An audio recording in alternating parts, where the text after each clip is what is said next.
Since you can't even do housework properly, you might as well just keep working, huh? I couldn't help but get irritated by those words. Originally, it was Thomas who was against me working. Jealous of me becoming a supervisor, then hitting me up for money when my salary increased, and now telling me to keep working all the time. It's unbelievable how he thinks. So selfish. What's up? You got a complaint? If you have a complaint, then you might as well do whatever you want to. Sensing my irritation, Thomas retorted with a sullen expression. Fine, I'll do whatever I want then. Unable to stay silent, I said that and went to bed grumpy. I was furious with Thomas, but work doesn't wait for anyone. The next day, as soon as I got to the office, I requested a meeting with the director. As I had declared to Thomas, I decided to do whatever I want and take on a certain task that had been proposed before. My name is Anna. I'm 30 years old. I married Thomas, who's the same age, about 3 years ago.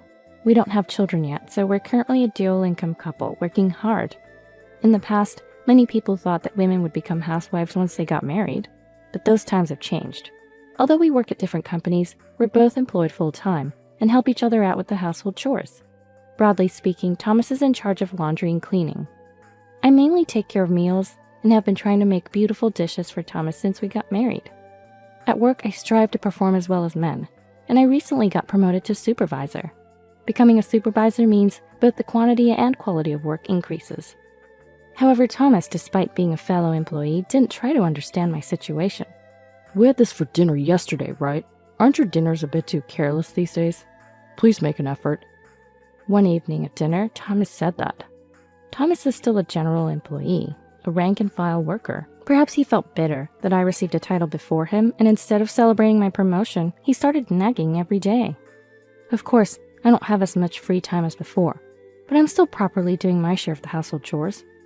Knowing that Thomas's complaints stem from jealousy, I have no choice but to adopt a humble attitude.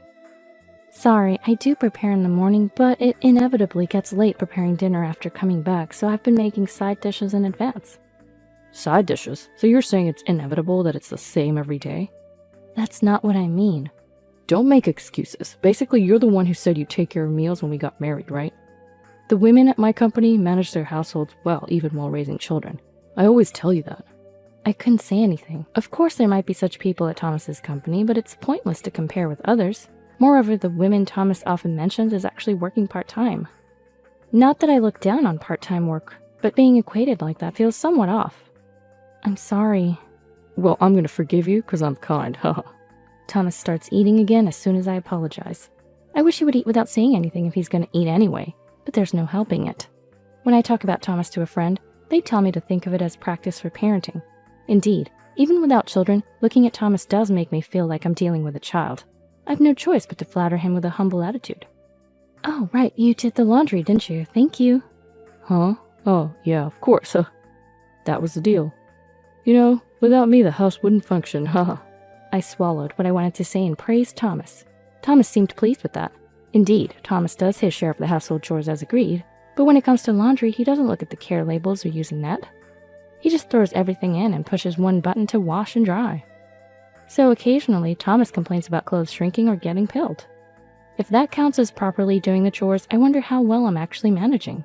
But I never voiced my dissatisfaction. The one time I did, it led to a huge fight. Why didn't you quit your job and do everything yourself? That's why I said it when we got married. I should have never listened to anything you said. Just like Betty told me. Thomas raged and hurled insults at me, then stopped talking to me for about 2 weeks. Of course, during that time, he didn't do his share of the work, leaving me to handle everything. Enduring a bit here and there is better for me than feeling so drained, both mentally and physically. Indeed, as he said during our argument, Thomas was originally not supportive of my working. Betty said there's nothing good about a married woman working outside. That's why I want you to stay at home. I don't know why Thomas's sister said that, but I was willing to go along with it, if that's what Thomas wanted. But it turned out we couldn't make ends meet on Thomas's salary alone. We weren't in a situation where we could live on ideals alone, so I desperately tried to convince him to let me keep working. My company is a major one and the pay is good. If we both worked, we might have some leeway. Thomas reluctantly agreed to my earnest plea, leading to our current situation. Despite everything, whether half-heartedly or not, Thomas did share in the household chores. It was a fact that even that much was a help. Then, Thomas's birthday approached. We hadn't done anything extravagant to celebrate since we got married. We usually celebrated at home with my home-cooked meals, but this year, now that I had been promoted and my salary had increased, I decided to celebrate his birthday with a hotel dinner. When the day came and I bought him a gift, Thomas was pleasantly surprised and enjoyed the steak course. This is the best meal I've ever had, but are you sure we can afford this? It's your special day. I got a raise since becoming a supervisor and we'll save a bit from now on. No complaints about the side dishes, okay? We joked and ended the day like that. But I didn't notice Thomas smiling smugly at that moment. A few days later, Thomas asked, Hey, you said your salary went up, right? How much? Being a supervisor must mean a good raise, right? He started pestering me about it. Before his birthday, supervisor seemed like a taboo word. Neither of us would mention it, but as soon as he heard about the raise, he quickly changed his tune. Being a supervisor is amazing. It's all because you worked so hard. He started praising me like that. At first, I couldn't keep up with this sudden change and just gave a wry smile to brush it off, but he was insistent about the salary. I continued to completely ignore it, but when I kept ignoring him, What's the matter? Got too cocky becoming a supervisor? You must be looking down on me. A mere employee at a small to medium-sized company. He sulked. It was just a splurge for your birthday. We're not rich, so stop talking about money. I finally snapped, and that put an end to his persistence, but it was clear that Thomas was fixated on my money. If I knew it would come to this, I wished I hadn't become a supervisor, or even celebrated his birthday. There was a bit of regret, but it wasn't all bad. After becoming a supervisor, I was entrusted with a significant project. Though it meant more overtime, Thomas was supportive. You're a supervisor and busy with work. I'll do what I can. He started preparing dinner, even if it was frozen meals. Even if it was because of his fixation on money, his cooperation made that birthday meaningful, perhaps. And when the project finally settled down, Thomas asked with bright eyes, So? You're busy, so you must be getting a special bonus, right? I was surprised by his question. No, why would there be one? I said wearily, astonished. Then Thomas exploded. What? Months of overtime and no bonus? What was the point of me helping then? What a crappy company. I didn't have the energy to argue back. The point of helping?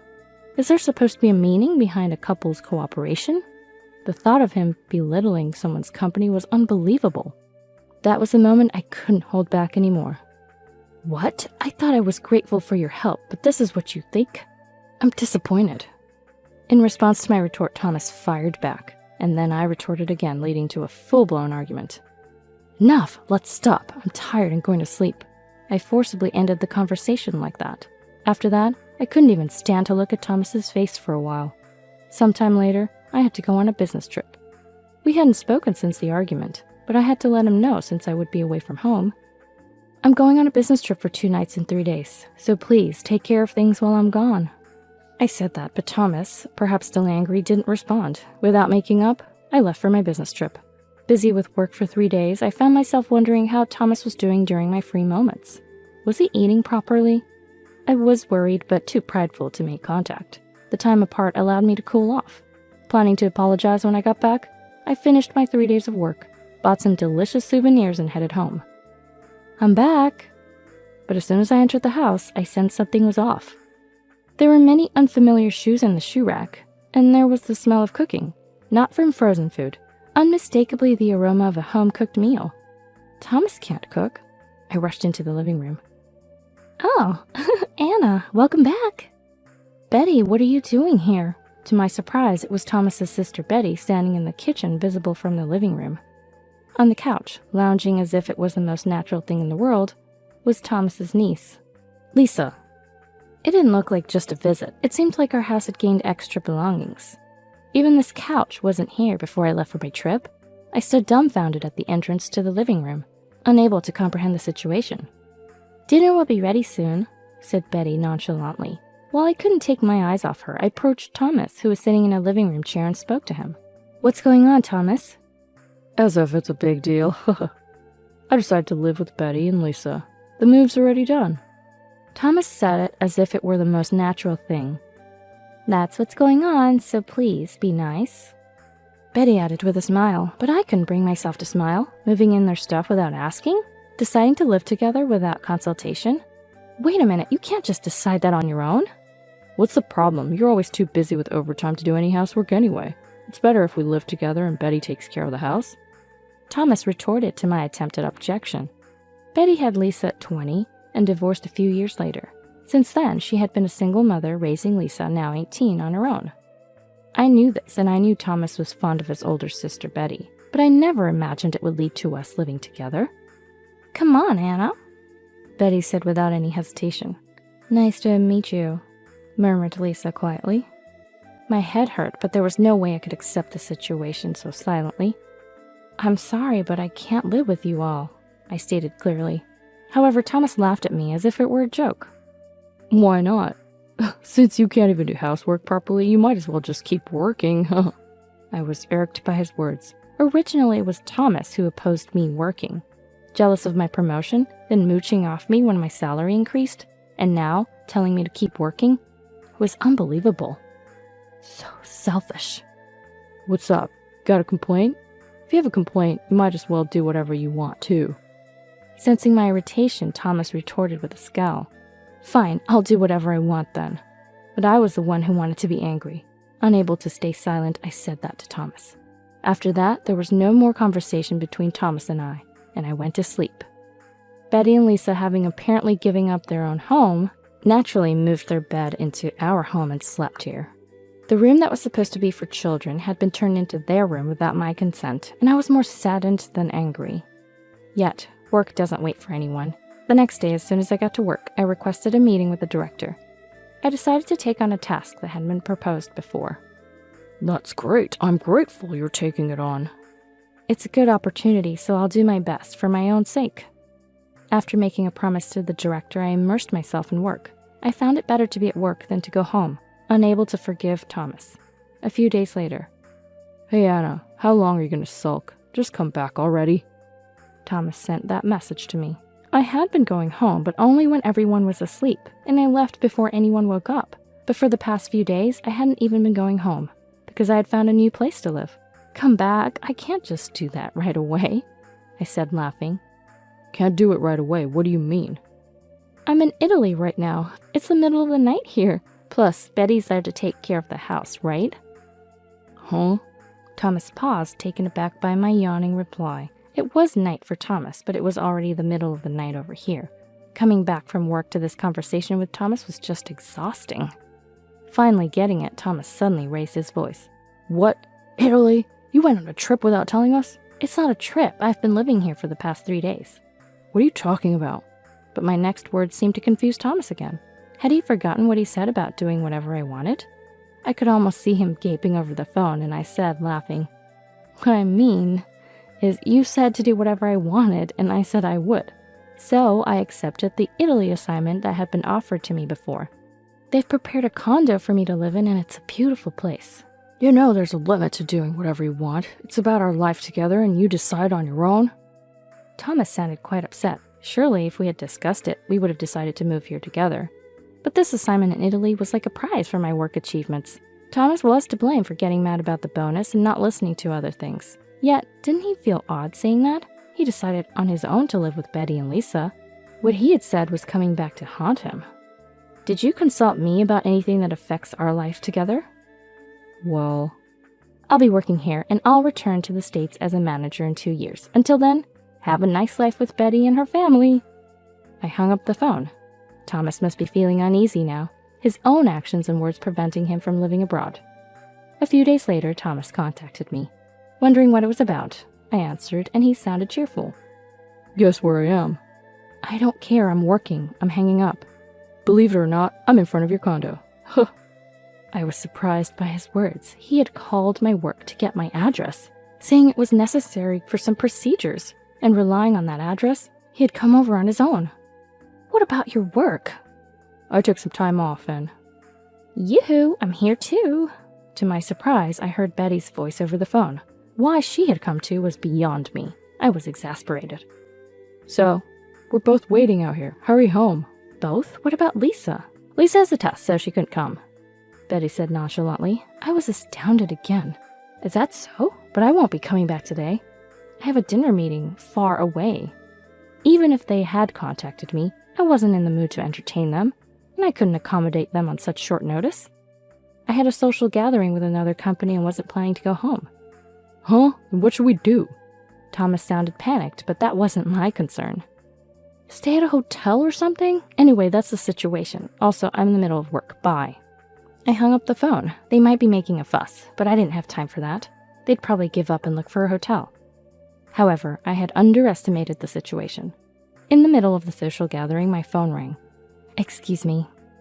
I excused myself and answered the phone. Puzzled by the unfamiliar number, it turned out to be from the police. Excuse me, a burglar? Apparently, there was an intruder at my house looking for an open window. What they found was a pet door. I didn't own a pet, so I hadn't noticed, but the house built by my company had one. Of course, I had no idea it even existed, so it wasn't locked.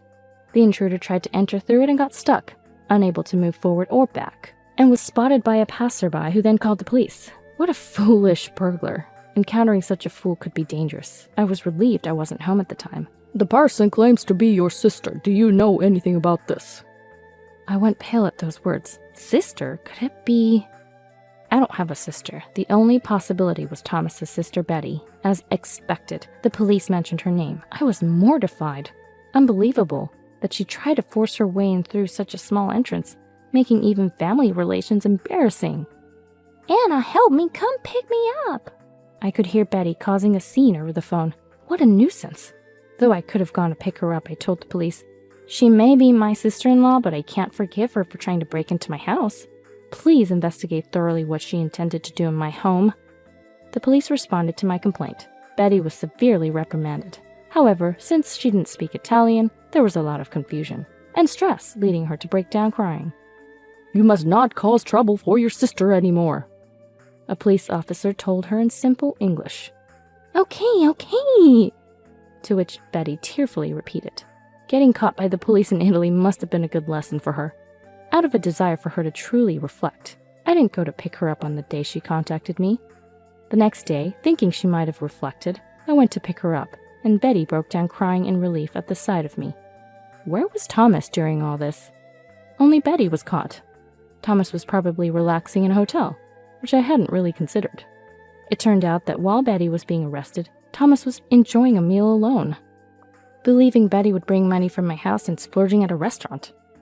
He was oblivious to Betty's arrest, ended up getting drunk, and fell asleep at the restaurant. The restaurant, troubled by an unresponsive Thomas, called the police, and he woke up in an unfamiliar police station. However, since my house and the restaurant were in different jurisdictions, Thomas was taken to a different police station. My wallet, my passport, where's my phone? Unfortunately, while passed out, his bag was stolen, losing his wallet, passport, and phone. Unable to speak Italian and arrested for dine and dash, Thomas was unable to ask for help and ended up in police custody. This was discovered after Betty was released. Where's Thomas? Betty's troubling question was the first time I realized Thomas was missing. After hearing the details and following Betty's story to the restaurant, I learned from the owner that Thomas had been taken by the police. Betty, Anna. When we visited the police station, Thomas, pale-faced, broke down crying at the mention of our names. I sighed at the déjà vu. I explained the situation to the restaurant owner, paid the bill, and apologized. Though a theft had occurred, the owner, feeling sorry for Thomas, decided not to press charges for the dine and dash. But what followed was a hassle. We had to go through the lost passport procedures and contact the embassy. Because of Betty and Thomas, I couldn't work properly for several days. When I was about to explode with frustration, Thomas said, "Oh, I thought it was all over, but I'm glad it worked out." Really glad. Let's go back to Emma's place for now. I lost my temper at their carefree words. Good? It's not good at all for me. After causing so much trouble for others, how can you say it turned out well? Sorry, but go back to your own house and don't ever come here again. Silenced by my fury, they both fell quiet. But I'll be filing out the divorce papers this weekend. Divorce? Thomas shouted. Betty, standing beside him, was shocked, looking back and forth between me and Thomas. There's no benefit in continuing a marriage with you. Betty moves in uninvited, gets arrested in Italy without speaking a word of Italian, and interrupts my work. It seemed they finally understood the gravity of my anger. Heads bowed, they remained silent. And passers-by laughed at the sight of two adults being scolded by a woman. But my anger was far from settled. So I'm divorcing you. You have no objections, right? Having been rescued from the police by me as a thank you, I deserve to live my life freely, right? Yes. Thomas reluctantly agreed, deeply reflecting on his actions, and quietly responded. Thomas initially applied for a 4-day leave from work. However, due to the arrest and lost passport, he missed his return flight by a wide margin. Without a cell phone, he couldn't extend his leave. Thomas had completely forgotten about work amidst his own troubles. Furthermore, he hadn't shared any info about his current project, planning to take all the credit. His delayed return and lack of communication led to a missed important meeting, resulting in the termination of all deals with that client. Despite the circumstances causing significant losses to the company, got Thomas fired. Betty, infuriated by this, had a huge argument with Thomas. Originally, quitting his job and moving in as a housekeeper was akin to what he did. However, Thomas ended up divorcing me and resigning from his job. With no breadwinner, that house now seems to be the site of constant fierce arguments. Why I know all this is thanks to information from Lisa. Kids can't choose their parents, but if I could, I'd definitely choose you over Mom. Divorcing Thomas meant Lisa and I were no longer aunt and niece by marriage. However, she still contacts me for career advice or to talk about her mom, as if I were her sister. I'm happy she thinks of me that way, even though we weren't together that much. I continued working in Italy. I was supposed to return to America after 2 years, but now there's no need, and I plan to keep working here. I've also built a good relationship with a man I met locally. I'm ready to let go of the bad memories in the beautiful Italian sea and strive for new happiness.